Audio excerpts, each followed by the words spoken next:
Hi, I'm Movabot. In today's segment of So Let's Talk About That, the topic is the power of groupthink and what we can do about it. What is groupthink? Well, groupthink is a phenomenon largely found in large organizations such as government, corporations, or financial institutions. But what does it do?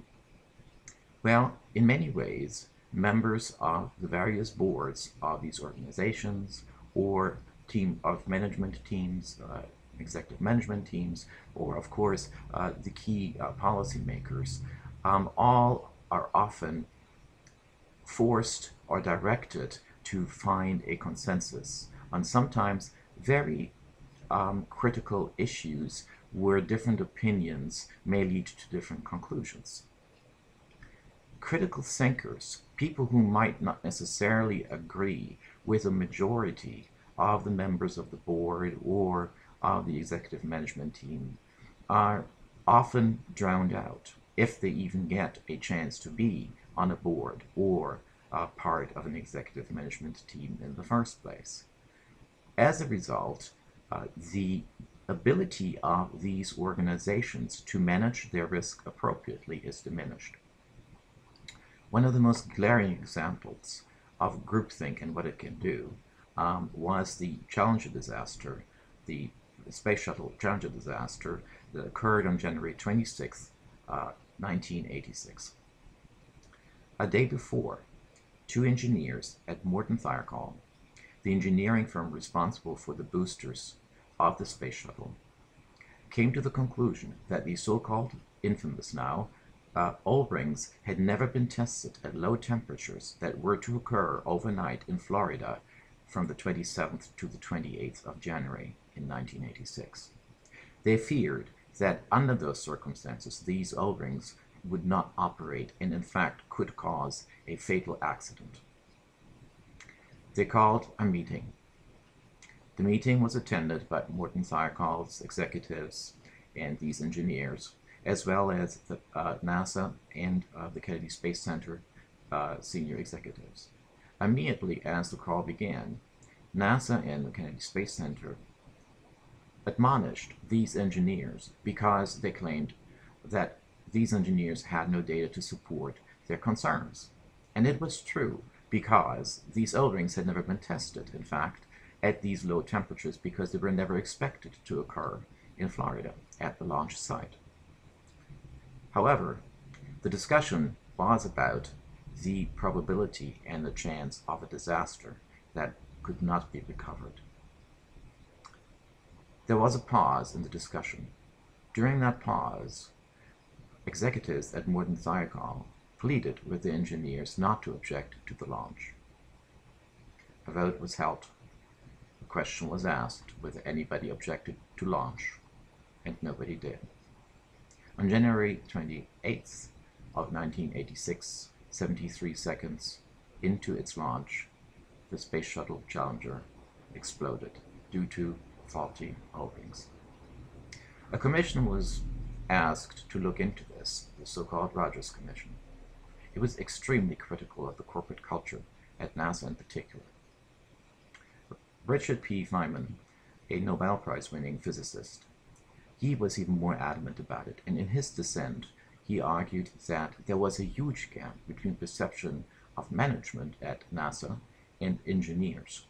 Management felt that they could launch 100,000 space shuttles with only one accident occurring, while engineers felt that an accident might occur within 100 of such launches. There's a big gap. In fact, as a matter of fact, between 1981 and 2011, the time that space shuttles were launched, there were 135 such missions, and 2 fatal accidents occurred. Pretty much close to what engineers felt. So this example, as glaring as it is, can be translated into many large entities and into financial institutions and corporations in particular. Those who dissent will be drowned out. They will be intimidated. They will be made fun of. they will be regarded as not having data. All of those arguments will be made. And of course, sometimes such arguments are accurate, although derision never is an appropriate tool in any such meetings. So what can be done about it? Well, first of all, leadership comes from the top. This is always an important issue. So CEOs and other leaders in these various large entities have to take the first step. They have to encourage critical thinking within the organizations, not only at management, executive management, or at the board level, but even at lower levels. But they certainly must bring critical thinkers onto their teams to be advisors to them, so that decisions that are made with all kinds of concerns considered, so that we can minimize the risk of an adverse event occurring.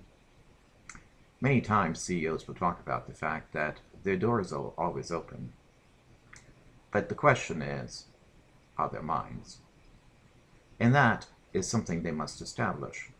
And establishing that is one of their key challenges. So the second point to make is that they must support these critical thinkers. And they must clamp down on all derision of critical thinkers within management committees. This is important because otherwise, people, even strong people, will less and less be willing to speak out. And third, they must compensate their critical thinkers for the work they do. Sometimes they might be coming up with scenarios that are not going to occur, but that still give management a chance to review whatever controls they may have in place to manage a situation should it happen. These are the issues that CEOs in large organizations can address, and can address quite easily. But it is a cultural change, and it does require a lot of strength, and it might require to not go down the road of herd mentality and making profit easily when the risks are extremely high. Groupthink is a bad thing, and it must be stopped. Thank you.